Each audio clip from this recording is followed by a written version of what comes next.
Hey everybody, thanks for joining me for episode 4 of the 20 for 20. 20 things that Advisor Growth Strategies learned in the year 2020, which has been a wild year, but a transformational year in the RA space and the independent wealth management space. I'm Brandon Kawal, Principal at Advisor Growth, and I'll dive right in because we've talked about some really good topics so far. Everything from consolidation in the industry to what it's going to take to be sustainable and what we learned this year about sustainability. And by that, I mean operationally and independence, sustainability of independence. But when you're looking at the broader themes, now we're drilling in a little bit. The last time I talked about financial management, what we learned about that this year, strategic planning and the importance of it in a disruptive year, but also going forward in 21 and beyond. And I'm going to talk the next level deeper. A big part of every RA strategic plan revolves around talent, compensation, how you incentivize people, and long-term ownership transfers. And those are the three things that we're going to dig into today. Really looking at one, what did we learn this year about the race for talent and how has it changed? Two, what did we learn about compensation planning? How has that evolved? And three, what have we validated and what have we learned about equity planning for independent wealth management firms overall? So the first is going to be the race for talent. What did we see in the race for talent this year? One, I think what we validated is the race for talent's there like never before, right? Firms are looking for great talented people to support growth, to support their client experience. And we've largely been fortunate in the industry to be able to continue to go higher. Many firms we talk to on a day-to-day basis are still recruiting, still hiring, still looking for that next talented person to come in.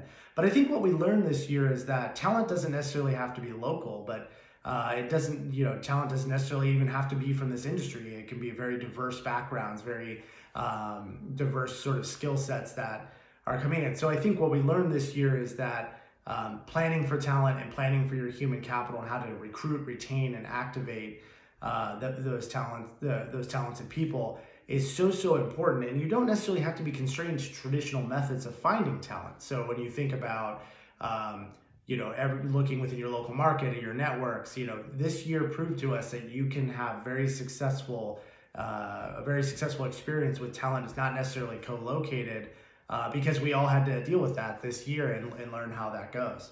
The second thing is compensation planning, directly related to talent. 2020 validated that having a systematic approach to compensation and being very thoughtful about that continues to be as utmost importance in the space. And at Advisor Growth, our number one consulting engagement in terms of number of projects we work on is compensation equity related. And we continue to see this over and over again, that firms are looking to revamp and improve and enhance their compensation plans. And what 2020 taught us is that the more discipline and the more fundamental fairness and fundamental uniformity you had in your compensation plan, the better you were, because we went through a disruptive time period in the middle of the year.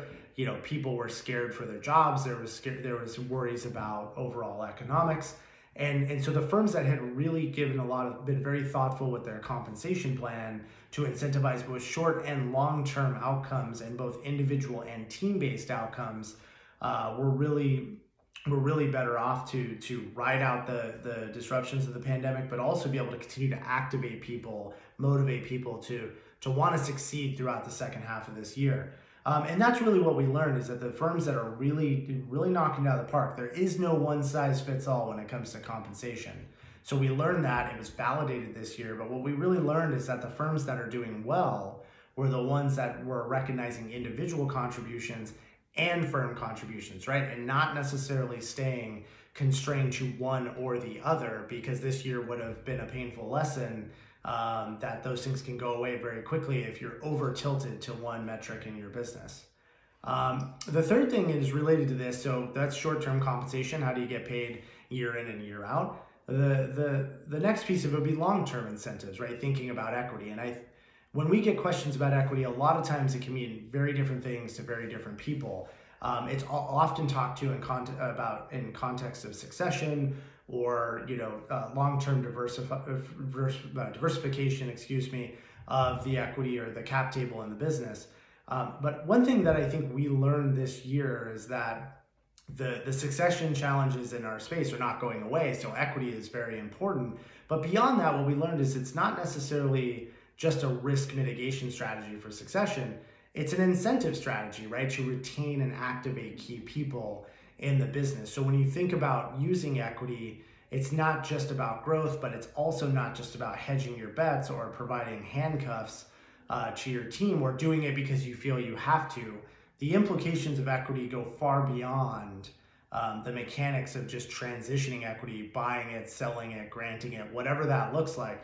Instead, what it does is really looking at incentivizing people to be tied to the firm for the long haul. And that impacts everything from succession to your bench strength when you talk about M&A. And it just really broadens the optionality for any given firm the more diversified the equity becomes. Got to be very thoughtful about it, but it's also something that's really, really important to the overall industry sustainability, but also keeping talent and great people engaged in your business and engaged in our industry over the long haul. So thanks for joining me. I'm going to go through another 2 videos here that are going to really focus on M&A, and equity and compensation are going to play a role there, and you'll see what I mean. But really appreciate you joining me today, and stay tuned. Go check out our website for some of the webinars about comp, about equity. We had some great people from outside of AGS join us, and thanks again for the time. Talk to you soon.